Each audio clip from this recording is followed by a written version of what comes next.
and welcome back to Inside Sheena's Mind. I know, it's a little messy in here sometimes, you know. Those shower thoughts that people have, those are my everyday thoughts. There's no shower needed. I just have them randomly, sporadically, here and there. That's my mind all the time. What are we talking about? Okay. So, here's the next part that we're going to go on to. I'm just rearranging paperwork and pens and everything else in my life, like my brain. Okay. We're going to talk about the developmental brain. Okay. Now, this part is super important. I know all of it's important, but like this is super duper, uber duper important. I'm just kidding. It's all important, but this is the part where it kind of connects the dots as to like why all of this is so important to us. Okay? So, as human beings, as we are, because this is where we are in Earth, we are human and we are beings, so therefore we are human beings. Now, the most critical years for brain development is prenatal to age 5. So,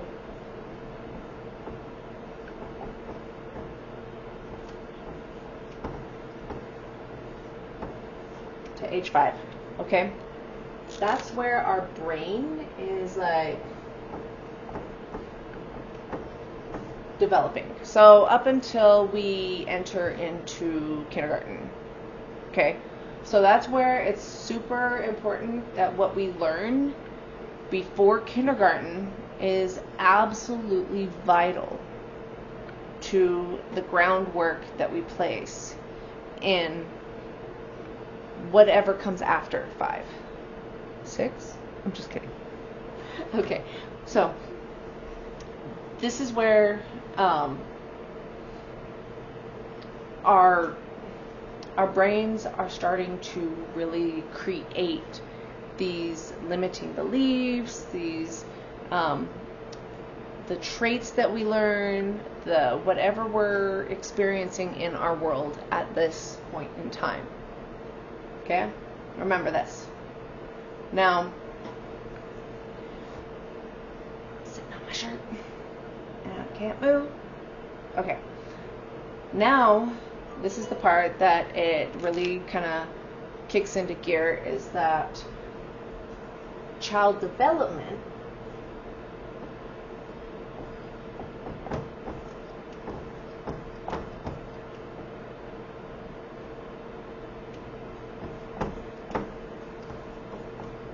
to make sure I spelled that right, or else my grammar Nazi was going to come after me. That's my 18-year-old. She's the grammar Nazi. Emma.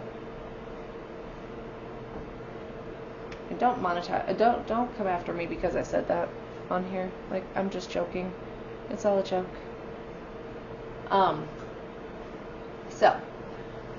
Child development occurs up to age 7. Age 7. Okay? So, what does this mean? Every single thing that is in your subconscious, every single thing that has been created into your subconscious came mostly in this time frame. Up until the age of 7. Really awesome quote that I won't write it up here, but I'll just say it. Okay, really awesome quote is by the Greek philosopher Aristotle, who once said, "Give me a child until he is 7, and I will show you the man." Even back then, they understood how important it was up until the age of 7 to become the person that you want to be. Those are the most developmental years. Now, don't worry. All is not lost. It's not completely thrown out the window. Oh, you didn't learn all these things? Well, you're screwed. I'm just kidding. you're not really screwed. It's just going to take a lot more work in having to deconstruct and reconstruct all of what was taught and programmed into becoming a better version. It's not impossible. It's just going to take some work, okay? And some help. Because, that's what I've been working on for the last few years. The first thing, though, is that you have to become aware of what these limiting beliefs are, these habits are, these, things that you have picked up from other people, things that even your children have picked up from you.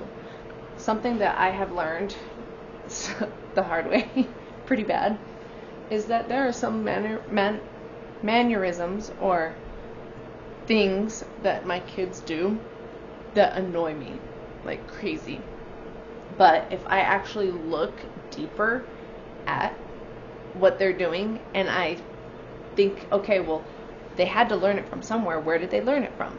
They either had to learn it from me or my ex-husband. I usually find things that have been learned from me that annoy me.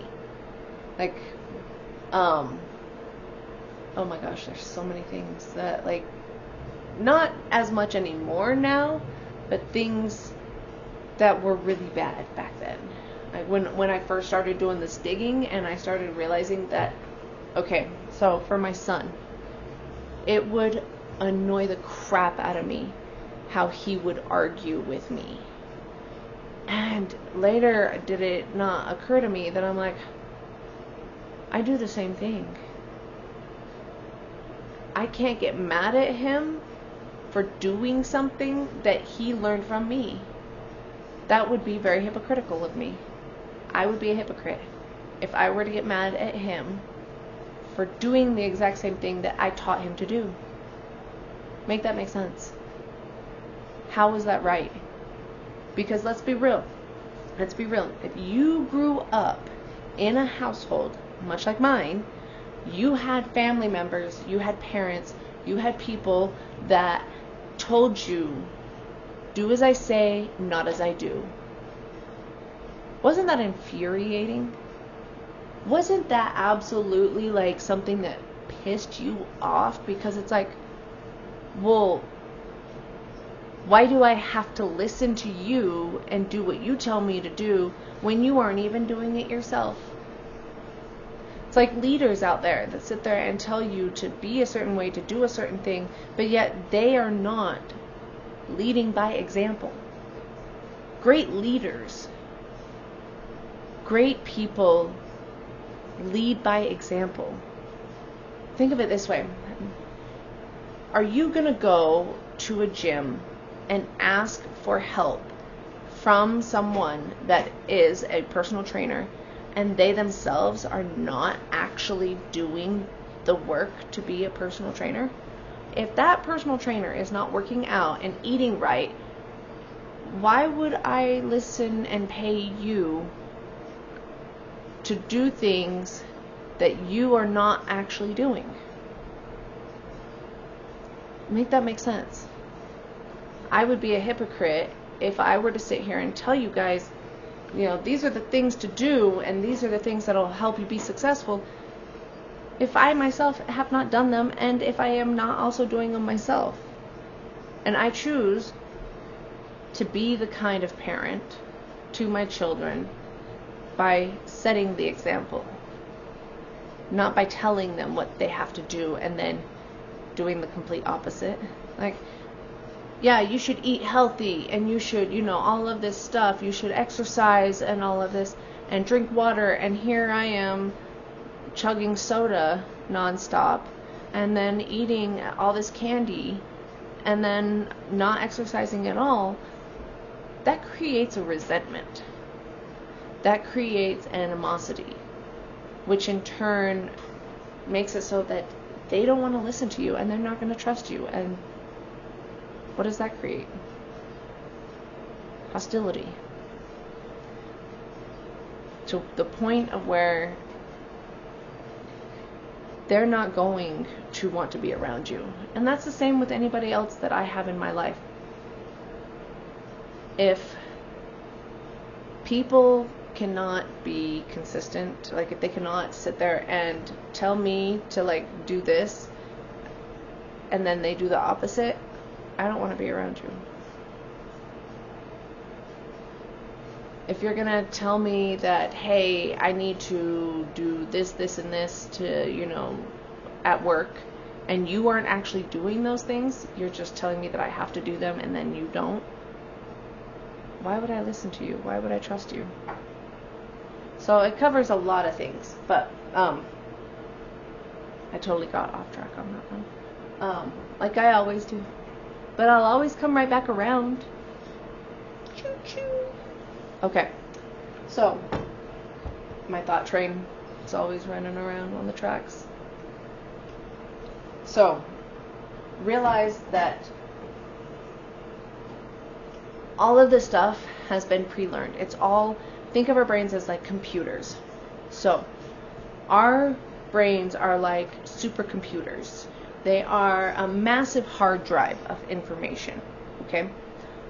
That hard drive and that supercomputer are running off of predetermined code, off of data that has been set in by other people.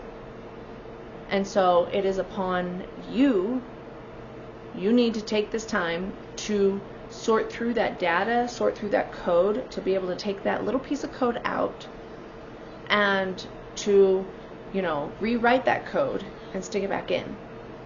And then update the system and run it again. Now with new code, you will get new results. This all comes into play when it comes down to manifestations, when it comes down to success, when you want to get to the next level of success, when you want to actually start becoming the conscious creator of your reality, instead of being the continuous victim that you get stuck in being continuously over and over and over and over again. All of that. This is code that has to be cracked. Realize that, two, this is the best part. This is the part that I find absolutely so fascinating, is the fact that it's all patterns. All it is pattern recognition, because realize that code, when it comes to computers, is zeros and ones.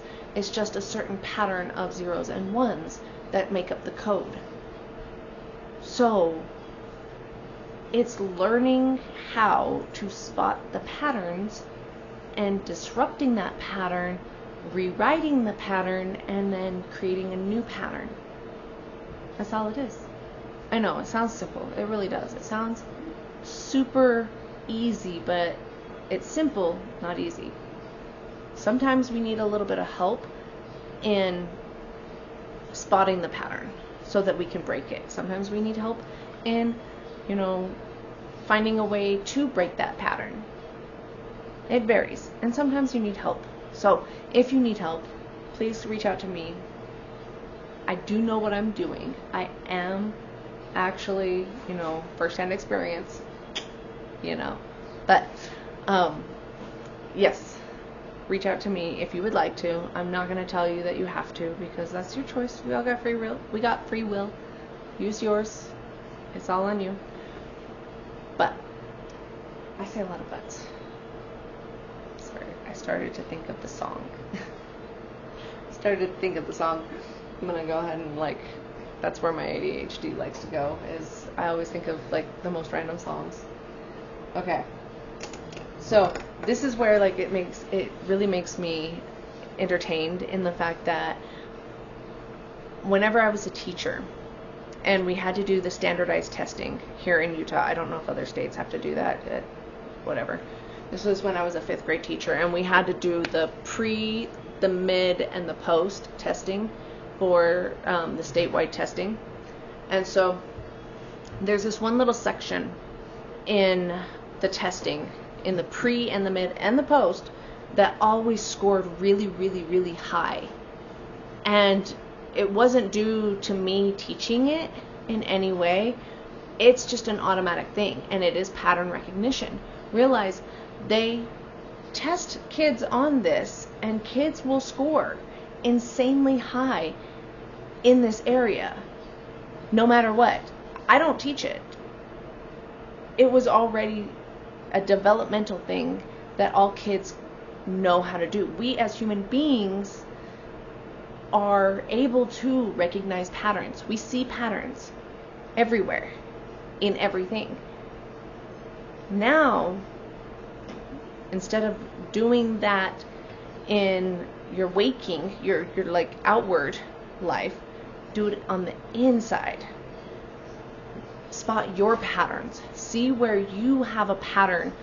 For example, for me, one of my patterns was that, and this was a pattern that I had to learn how to break, because it was a hard one, because it was built up over years. Like, it started before I could even, it started during this developmental age.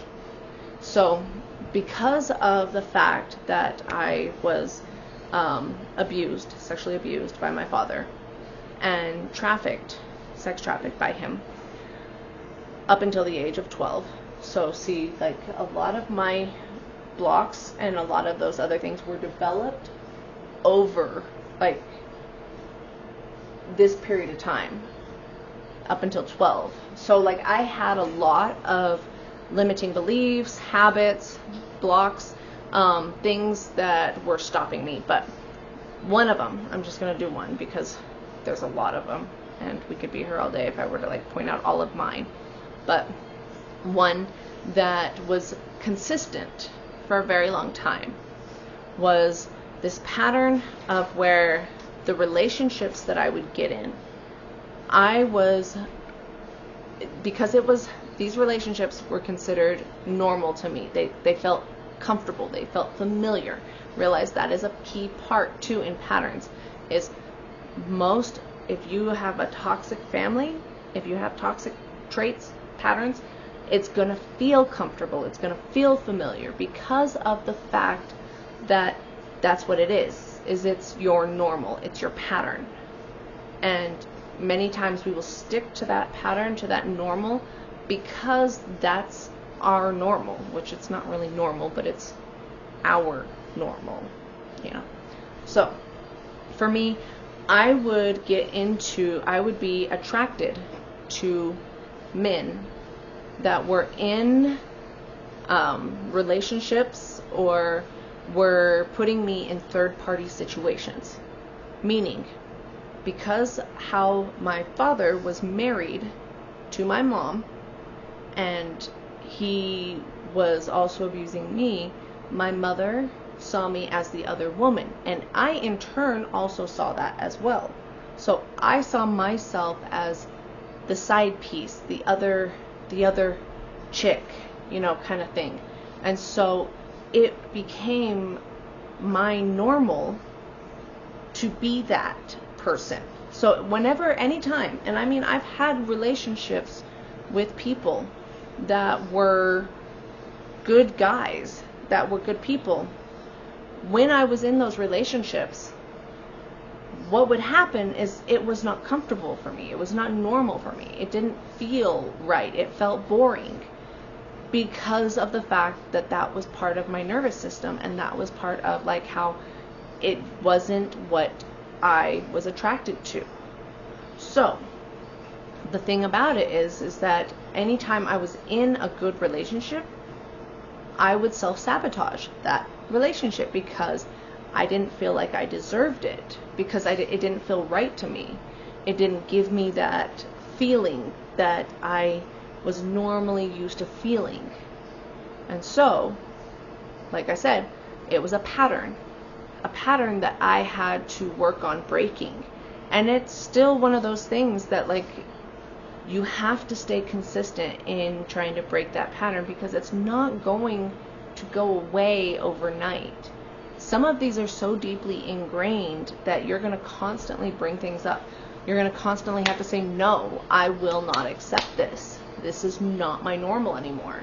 This is not what I want anymore. And you have to constantly like fight it in the waking.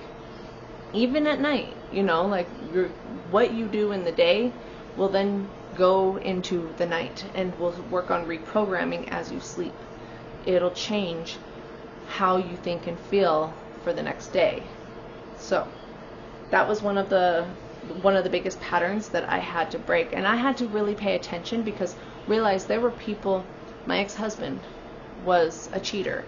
He would go around and he would be sleeping with other women, and because I grew up with a father that way, I accepted it as normal. I saw it as that was okay, because that's what I grew up with. That was what a pattern that was created, and a belief that was created in my early childhood. Then whenever I finally couldn't take that anymore, whenever I got divorced, I was seeing the same thing in other relationships over and over and over again. I was getting into relationships where the other guy was running around cheating still, and then telling me that I was crazy for calling him out, and whatever else that was going on. And that one, gaslighting me and all of that stuff, the toxicity there, that was one. And then again in other ones where there were relationships where there was a guy that was in an unhappy marriage that got attracted to me, and I started dating him in a way, and even though he was still married, much like how you see in movie stars, how you see like in Ariana Grande, and how you see like in Angelina Jolie and Brad Pitt, and like all these other movie stars, they have the same kind of programming. They have the same kind of like pattern. Is the fact that it was accepted and it was okay that they grew up with that.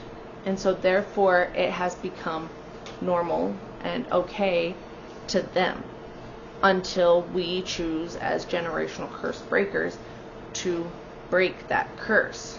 Whereas for me, I'm the one breaking it and not allowing it to be something that my kids will in turn take, because of the fact that I myself am breaking that. Like, I have had other guys that I have thought about getting in relationships with, that I started talking to, and they tried to play the whole let me have you compete with this other woman, like I'm going to give my attention to her and try and see what your reaction is going to be, kind of like mentality. Like, I've had this going on and off for like the last few years, and it's still at this point, like, I just won't put up with it. Any person that puts me in this situation, I will walk away from, because I just won't put up with it, period. I have a no tolerance kind of policy on this. And so, has it been hard? Yes. Because of the fact that it sucks when you're getting put into that situation, and it sucks whenever you thought somebody else was different, but it's also reassuring in the fact that you are finding that self-love and self-worth within yourself to know that you just won't put up with it, and the fact that you are breaking this curse and that it ends with you. So with that, not all patterns are going to be that way, and not all beliefs are going to be that way. Some are way more ingrained than others. Some are like really deep, and some are just kind of surface level. So some will require a lot more digging to get all the way down to the very, very root of it, so that you pull up all of the roots like you're weeding. Some weeds have roots that are so deep down in there that it takes a lot more work to get to the roots, to pull them out, to be able to make sure that those roots do not stay, and that they will be pulled out, and that they will not continue to grow. Some roots just come out quick and easy and done. It varies on the situation. But I share my experience so that other people out there that have had similar situations understand that it can be broken. That you don't have to be this way. You don't have to actually continuously choose someone that falls under that category. That, you know, it also shows that for others that may not even have that kind of like deep of experiences, but also realize that, you know, you can rewrite it. It can be rewritten. Code can be rewritten. Granted, it starts out early. That's why we get on people who have kids. Like, whenever you have kids, the early years are so important. And even my kids, I've learned that, you know, there are a lot of things that we have had to work on, that we've had to change, because they were learned early on from when I was a parent. And I was I was not tapped and tuned in like I am now. I was still very submissive, and I was emotionally distant, going through the motions, putting on a show to be a parent, but I was not mentally there. I was, you know, I was not fully present like I am now. And so if I'm going to be working on my stuff, my kids are also going to be working on their stuff. And we have created a safe environment in our household to where we can call each other out safely on what we see as a pattern and work on it with one another. And so that's also part of the whole process, is having someone help you work through it, because you need to have honest people, not yes men, not yes women, sitting there telling you a bunch of like fluff and, you know, trying to build you up. You want people that are going to call you on your BS, that are going to say, you know, that's really not a good idea, and you actually listen. Because there's nothing worse than having a friend that you call them out and then they just keep doing the same thing over and over and over again, and you're just like, well, what's the point in me even saying anything? So just stuff to think about. And that's my story, and I'm sticking to it. And is there another line I want to throw in there? I don't think so. Oh well. So yes, keep that in mind, and you know, good luck. If I can do it, you can do it. Peace out.